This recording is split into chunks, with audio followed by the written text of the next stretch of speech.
Não, sim. Antes de você me perguntar, eu vou te propor um desafio. Tinha o Everton Ribeiro no banco. Vou te propor, ele não podia jogar os 90 minutos. Mas ele aí joga de começo, mano. Ele não podia jogar 90 minutos. Ele falou na saída que talvez nem jogasse. Vamos trabalhar com a informação correta. É importante. A informação correta. Vamos trabalhar com a Hoje, mais do que nunca, a informação correta é importante. Se ele jogou, vamos lá. podia jogar. Então, vamos Se lá. ele jogou, ele podia jogar. Eu tô trabalhando com a informação correta. Ninguém aqui tá inventando nada. Não falei que você tá Se ele jogou, ele podia jogar. Vamos trabalhar com a informação correta. Ayrton Lucas não ia jogar, não estava escalado. A escalação saiu sem ele, porque ele jogou todos os últimos 9 jogos. Ele ia ficar de fora. O Everton Ribeiro, ninguém entendeu também por que ele não começou jogando na ausência do Gerson. Na saída de campo, ele deu entrevista aos repórteres e falou que ele era dúvida para o jogo, que ele não tinha condições de 90 minutos, então ele ficou de fora até como uma opção para entrar durante o jogo, porque é óbvio que você entrar durante o jogo é diferente de você entrar no começo do jogo. Você pega o adversário mais cansado e tal, ainda mais jogador que era dúvida para o jogo. Agora, o desafio que ele propõe a você qualquer um é o seguinte: o Flamengo perdeu o jogo porque o Ayrton Lucas foi escalado nessa função? Esse foi um erro, óbvio erro. Como foi o erro do Jorge Jesus colocar o Rafinha no meio-campo lá contra o Emelec, naquela derrota lá no Equador. Não. Ele errou, ponto. O Ayrton Lucas não rendeu. Ele tentou manter a estrutura do time, emulando o Gerson com o Ayrton Lucas, fazendo a função. Foi uma decisão de última hora, que a contusão do Gerson foi no aquecimento. Então ele teve que pensar rápido e não teve uma boa solução. Isso aí, para mim, é ponto passivo. Mas não foi por isso, me parece, que o Flamengo perdeu o jogo. O Flamengo finalizou ontem 24 vezes, Botafogo 12. O número do SofaScore. O Flamengo finalizou no alvo 13 vezes, o Botafogo 3. Não, Botafogo 6. Grandes chances criadas, o Flamengo teve 8, o Botafogo teve 3, converteu todas. O Gabigol perdeu gols absurdos, o Pedro perdeu gol absurdo, todo mundo perdeu gol. Então, além dos erros defensivos... O gol do Pedro foi mais absurdo que o do Gabigol. Sozinho. A sorte do Pedro ali... Mas teve um do Gabigol, o primeiro... É que na sequência sai o escanteio, que arrumou foi o Bruno Henrique, e sai o gol do Léo Pedreira, que também é uma falha grave da defesa do Botafogo. O Léo Pedreira cabeceou sozinho. O primeiro gol é um pênalti inexistente. Se vocês olharem com atenção ali, é muito claro que o Vitor Sá se joga antes do contato, mas joga muito antes. Até eu pus um vídeo no meu Twitter lá, é muito claro. Eu acho que ali a Edna foi muito mal, porque ela não olhou o VAR. Se ela olha o VAR, ela ia ver que o cara se jogou antes. Na hora ali, na velocidade normal, o pênalti. O pênalti eu também não achei. Não aconteceu. Mas para mim, é muito claro que não aconteceu. Como a expulsão do Thiago Maia deveria ter acontecido, como o Rafael tinha que levar um vermelho direto. O Rafael tomou o segundo amarelo, mas ele entrou na canela do Cebolinha por cima, numa jogada de bola parada em que havia sido marcada uma falta para o Botafogo, falta existente. O cara conseguiu ser expulso numa situação ridícula como aquela. Quer dizer, quase coloca o Botafogo em risco. Não colocou pela incompetência do Gabriel, do Pedro, dos outros que perderam as chances, claras chances de gol. Então, assim, o São Paulo ele cometeu erros, mas o problema maior não foi o São Paulo, na minha visão. São os problemas de sempre. E ele achei bom que ele, depois do jogo, ele falou a falta de concentração. Terceiro gol que o Flamengo toma em jogadas que nascem de um lateral. A jogada do Tietchan foi uma vergonha, passou no meio do Flamengo ali. O Tietchan passou no meio de 3 jogadores. 3 jogadores. Não é que a defesa estava desprotegida. 4. Estava desprotegida. 4 jogadores. Não é que a defesa estava desprotegida. Não, o cara passou no meio de vários jogadores. Isso não é culpa do técnico. Ele fala assim, olha, rapaziada, vocês fiquem aqui e deixa o cara passar no meio do... Não é isso que ele pede. Então, assim, é falta de atenção, é descontração, é desconcentração, uma série de defeitos, né? Que são defeitos que vêm de muito tempo. O São Paulo ontem completou 11 dias no cargo, 4 jogos. No dia que o São Paulo se apresentou no Flamengo, o Luiz Castro completou 1 ano. Fora o tempo anterior a assumir o Botafogo, em que ele ainda estava no Oriente Médio, mas já contratado, e certamente já pensava, planejava, falava de contratações, porque já estava preparando o seu trabalho, já sabia que ele ia assumir o Botafogo. Então, um técnico conhece o elenco, sabe o que pode fazer com os jogadores. O São Paulo está tateando ainda. Quando ele vê o Arthur Vidal, eu acho que a partir de agora, o Arthur Vidal e o Marinho, já deu para perceber que ele não pode contar em certos cenários. Agora, ele vê o Vidal e fala, cara, o Vidal já me ajudou muito. Vou contar com ele. Bota 1, 2, 3 jogos, aí ele vai chegar. Não dá mais. O Marinho... Ele tá insistindo muito no Vidal, né? O Marinho ontem, acho que definitivamente não dá.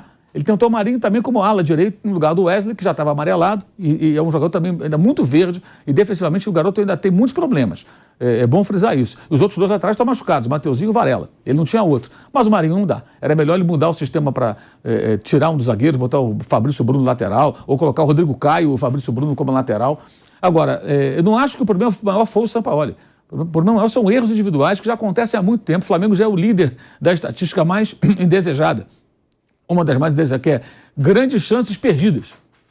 Em 3 rodadas. É o time que mais cria e perde gol. A maior falha é na frente ou é na defesa, Mauro, na sua opinião?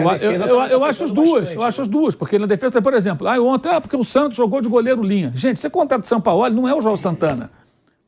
É diferente. Ele vai fazer essas coisas. O Everson está até hoje no Atlético Mineiro e passou pelo Santos, porque ele pediu o goleiro para jogar. Ele vai fazer isso. Ele foi falar sobre o goleiro linha. Ele vai fazer isso. Você contrata um técnico com esse perfil, Assim, houve um lance que o Botafogo teve a chance, que o Santos errou ali. Agora, ele pode até não jogar tão assim adiantado, mas ele não vai poder jogar dentro do gol. Você joga com o seu time dentro do campo do adversário. O goleiro tem que jogar fora da área. Ele não pode jogar ali dentro da área. Para quê? Para o adversário sair em velocidade. Agora, houve um lance de fato, mas não saiu o gol. Saiu dos gols de quê? Falha grave do segundo gol na cabeçada. O Danilo cabeceou sozinho. O gol da jogada do Tietchan, o gol do Tiquinho é uma vergonha. Era Vidal, Thiago Maia, Cebolinha e mais um. Ele passa no meio dos 4. Ele passou no meio de 4. Assim, né? E não é que ele sai. Léo Pereira. Léo Pereira. E passa com enorme facilidade. Aí pega a defesa toda desarmada. Léo faz até assim, ó. Agora, vai lá e faz. Assim, acho que de novo o Flamengo, a torcida, boa parte, cai no erro de apontar para o técnico, apontar para os jogadores. O Gabigol não vai sair do time? Ele tem que sair do time, então. Vai treinar, se recondicionar. Está bem fisicamente? Eu não sei se está bem fisicamente. Não tenho condições de falar sobre isso. Não tenho aqui os números, não falei com ninguém da preparação. Se estiver bem fisicamente, então está mal tecnicamente. Se estiver mal fisicamente, está mal física e tecnicamente. Então que pare, que treine, que se recupere. Não pode... Sabe quantos jogos o Gabigol não faz um gol com bola rolando? 15 jogos. 15 jogos. Fez 2 gols de pênalti com o Coritiba e com o Maringá. 2 gols de pênalti. Em todos os jogos ele teve chance. Aí teve aquela conversa, que não se sabe se é uma brincadeira ou se é sério, para Arrascaeta, postagem. Só você me enxerga? O Everton Ribeiro achou com menos de 1 minuto do segundo tempo, a bola caiu na perna esquerda, na perna boa ele perdeu. Depois achou de novo na direita, ele perdeu de novo. Ou seja, qual é o problema? Então, assim, ninguém está discutindo aqui, eu não estou, a qualidade do Gabriel, o histórico dele no Flamengo, nada disso. Ele é ídolo do clube e tal, mas a fase é péssima como atacante. Ele até consegue fazer algumas boas jogadas. Eu acho que ele joga bem, ele não faz exato, gol. Mas ele tem que fazer gol, ele é atacante. Mesmo que ele vire só Gabi, que tire o gol do nome, como ele já fez na camisa, não adianta, ele tem que aproveitar as chances, ele não pode sair na cara do gol e perder os gols. Ontem, ele quase inviabilizou a reação. Porque se sai um gol ali com 1 minuto, e depois com a expulsão daí responsável, do ato responsável do Rafael, é outro cenário. De repente vira o jogo. Então ele perdeu gols absurdos, o Pedro também perdeu, o Pedro também aceitando muita marcação. 2 jogos com o Inter, e esse que o Pedro joga mal, que ele fica marcado, ele não busca espaço, ele não consegue sair da área, ele não demonstra mobilidade, é uma coisa que tem que ser questionada, ele tem que aprimorar um pouco esse fundamento.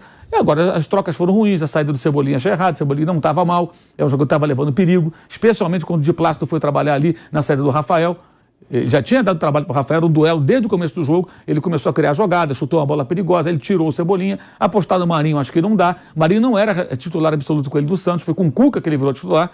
Mas ele pode até imaginar, o Marinho me entregava isso aqui, em 2019, não entrega mais. O time é diferente, a proposta é outra. Então, está na hora, depois de 4 jogos, dele perceber que, antes do Marinho, ele tem o Matheus França, por exemplo, como opção, para jogar ali pelo lado, para fazer várias funções, inclusive. Então, acho que o São Paulo não foi nada bem, foi péssimo ontem. Mas a razão da derrota, acho que passa muito mais pelos jogadores. De novo pelos jogadores. Verdade. Um time que chuta 24 vezes e que tem 8 chances claras de gol. O Flamengo não cria. Criou 8 chances de gol, claríssimo. Muito enquanto o líder do campeonato 100% que é o Botafogo. E perdeu a chance. Mas é isso que eu falo. A gente viu, né? O Everton Ribeiro entrou muito bem no jogo. A primeira bola... E a gente sabe, ele não estava na melhor fase no começo da temporada. Agora, será repara que o Everton... ele quando entra, ele entra melhor. Quanto Volta Redonda, porque ele ficou parado, foi o último jogo que o Gabigol fez gol de bola rolando, perdeu um pênalti e fez 2 gols. 75 dias sem marcar com bola rolando. Então, ele tem entrado melhor durante os jogos do Everton Ribeiro. Pelo menos tem sido assim. Quando ele começa mal. Quando ele entra no jogo, às vezes ele entra bem. Talvez ele possa ser um jogador para ser uma opção. Para esse momento, sim. Para esses momentos do jogo. Não tem problema nenhum nisso, nenhum pecado. A gente vai se adaptando às circunstâncias. Ele mesmo falou ontem que não dá para jogar. Não dá para jogar o tempo todo. Ele falou. E contra o time que é 100% que é o Botafogo. Agora, os jogadores do Flamengo têm que ser mais questionados. Não adianta só questionar o técnico. Entra um, sai outro. O técnico é ruim, o outro é ruim. Tem gente que fala que o Paulo Souza foi o pior da história do Flamengo. O Vitor Pereira não sabe nada. É uma postura até arrogante. Quer dizer, não é que o cara não sabe nada, o cara faz um trabalho ruim. Mas em grande parte por conta dos jogadores. E os jogadores são sempre inocentados. Flamengo e Corinthians são muito parecidos nisso aí. Aí sai o Lázaro, o Cuca não fica por outras razões, agora não serve não sei quem. E os jogadores? Não tem nenhuma responsabilidade, nunca tem responsabilidade. Eles são sempre colocados como se fossem apenas ali bonecos. Não é assim. E ontem, de novo, os erros defensivos, os gols desperdiçados, as chances claras perdidas. E eu elogio o Tiquinho, que é um ótimo atacante, foi a melhor contratação do Botafogo. O Botafogo fez uma contratação midiática, foi o Patrick de Paula, assim que começou a era SAF, né? Não adiantou. Mas o Tiquinho Soares foi uma sacada muito boa, atacante experiente, futebol europeu, 32 anos, é forte, sabe, gera jogos, finaliza bem, dá trabalho aos zagueiros adversários. Sai da área, não fica só na área, não. Sai da área. Essa é uma bela observação de mercado, jogador que ninguém falava aqui, e que o Botafogo foi lá e pensou num bom momento, e o jogador que vai dar um bom retorno técnico ao time do Botafogo. Agora, sobre essa situação que o Mauro citou, né, do Gabigol. Porque o Gabigol, ele não marca gol com bola rolando há 15 jogos. São 75 dias, desde o jogo contra o Volta Redonda pelo Campeonato Carioca. Ou seja, 2 meses e meio sem marcar gols com bola rolando. O Mauro até levantou a hipótese, né? Mauro, você é a favor de colocá-lo no banco ou não? Só levantou a hipótese. Eu acho o seguinte, se o São Paulo perceber que ele tem que ter uma formação, que não tem o Gabriel, para priorizar o Pedro, jogar em função do Pedro, ter outros jogadores e que ele precisa de um tempo, tira, treina, se recupera. Outra coisa que eu não consigo entender até hoje, a dificuldade de finalizar com o pé direito. Ontem um dos gols perdidos foi na perna direita. Você 2, porque teve outro que foi cruzado, aí ele tentou ajeitar para a esquerda. Ele sabe que ele vai perder. Como é que não dá para treinar, para chutar de forma razoável com a direita? Eu sempre gosto de lembrar que o Messi, no começo da carreira, ele não batia falta, batia mal. Hoje o Messi é um dos melhores batedores de falta que existe no futebol internacional. Algumas são incríveis.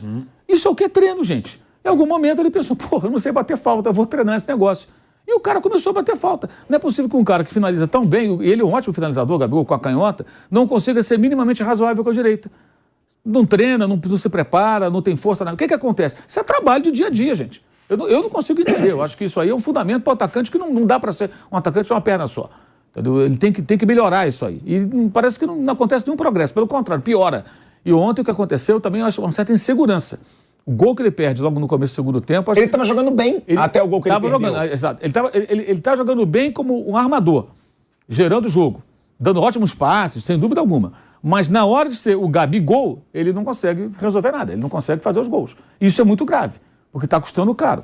Está custando muito caro, pelos erros dele e de outros também, né? Então acho que ontem ficou mais um jogo que talvez o São Paulo tenha que analisar com a situação dele. O Flamengo venceu um jogo do Fluminense no Carioca, um dos melhores jogos do Flamengo do ano com o Vitor Pereira, com ele no banco.